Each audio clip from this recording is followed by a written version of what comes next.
Why have legal? Why have conveyancing? Well, they can save you a lot of money at the end of the day. And this is paid to the solicitor, the nominated solicitor, bearing in mind that the solicitor is per state. You need to have a solicitor who works in that state, who knows the law in that state, that can do the conveyancing of your property in that state. They do contract review, legal advice. They'll run legal searches. They'll identify the rates and the taxes, make sure that they are according to the IM, and often they're not.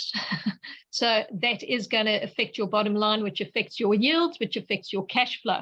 So it's very important that you're working very closely with your solicitor who's doing all of those checks and balances for you. All of this work is going to confirm your outgoings, and a lot of that work is done lawyer to lawyer, where there are differences of opinions, negotiations, that sort of thing. The lawyers speak to the lawyers and the agents speak to the agents. Generally, those kind of costs, depending on the value of your property, depending on how many leases you have, how difficult the acquisition is, could be anything from $1,500 to $3,500.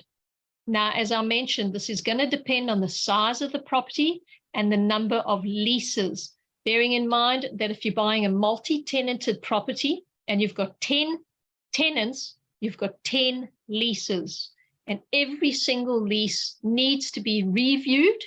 Every single lease needs to be checked to make sure that what you are paying for is what you are getting, because often in those leases, there are little hidden clauses that could bite you down the line. So that's where you definitely want your legal team to review those leases and do it correctly.